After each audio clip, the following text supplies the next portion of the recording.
আমি ওই লোকটারে দেখতেছি কেন? আমি কি পড়তে পড়তে পাগল হয়ে গেলাম, নাকি আবার প্রেমে পড়লাম? এখন তো দেখি না। পাগল না, প্রেমে পড়ছেন।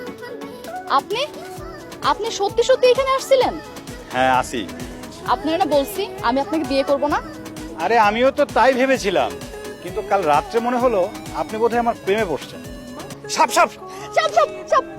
ভালো না বাসলে জড়াই ধরলেন কেন? শেষ পর্যন্ত ওই কাল্লারে বিয়ে করলি, তাও আবার আমার রিজেক্ট করা পাত্র। কি করব বল, কপালের লিখন না যায় খণ্ডন। দেখ শ্রাবণী, আজকে আমার বিয়ের দিন, এমন কোনো কথা বলিস না যাতে আমার মনটা ভেঙে যায়। সে কালা হোক আর যেমনই হোক না কেন, আমি তো তাকে দেখেই বিয়ে করেছি। দেখেন তো চিনতে পারেন কিনা, বাবা আবির।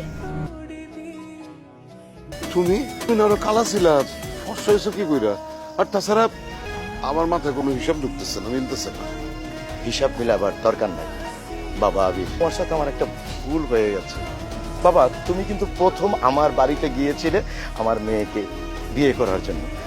দেখো না, একটা ভুলের কারণে একটা মিস্টেক হয়ে গেছে। আর ম্যাডাম, আপনি তো আমার মেয়েকে নিতে চেয়েছেন, আমার মেয়ে অলরেডি বিয়ের প্রস্তুতি নেওয়া শুরু করেছে। কিন্তু আপনার মেয়ে তো আমাকে বিয়ে করবে না। করব করব, আপনি এত হ্যান্ডসাম, এত রিস্কি, আগে জানলে তো আরো আগেই রাজি হয়ে যেতাম। আর প্রথমে আপনাকে কালো মনে করে মিস্টেক করে ফেলছি, সেজন্য সরি। এখন আর রাজি টাজি হয়ে কোনোই লাভ নাই। তোমার বাবা ভালো করেই জানেন আমি খুবই হিসাবী মানুষ। আর তাছাড়া আমি আমার ছেলেকে যে বিয়ে করাবো, এটাও আমি অনেক হিসাব করে এখানে এসেছি। আমার ছেলে তো নিজেই ভাবছি পছন্দ করেছে। আমার ছেলের পছন্দ তো আমারও পছন্দ, তাই না বাবা? আমি চাই এই বাড়িতেই আমি আত্মহত্যা করব। ম্যাডাম, গফুর মিয়ার অবস্থা তো ভালো না, টাকা পয়সা নেই, গরিবেরও গরিব। তাছাড়া তার মেয়ে তো আপনাদের সাথে স্ট্যাটাস বুঝবে না।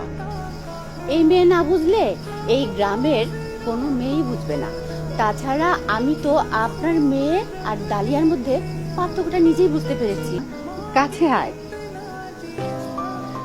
আমার ছেলে অনেক পরীক্ষা করে তোমাকে পছন্দ করেছে। আমিও তো তোমাকে অনেক পরীক্ষা করেছি, আমারও খুব তোমাকে পছন্দ। মা, তুমি তো পাশ করেছো। মাগো, আমার ছেলের জীবনে কোনো কলঙ্কের কালি নাই। আমরা তোমাকে পরীক্ষা করার জন্য এত সব কথা বলেছি যে ও ক্যাসিনোতে যায়, জুয়া খেলে, ওর অনেক গার্লফ্রেন্ড। এগুলো কোনোটাই সত্যি না মা। তুমি কিছু মনে করো না মা, তুমি আমার ছেলেটাকে দেখে শুনে রেখো মা, পারবে তো? হ্যাঁ অবশ্যই। আপনারা কেন পরীক্ষা করেছেন আমি কি জানতে পারি? পরীক্ষা আসলে মা করেনি, পরীক্ষা আমি করেছি।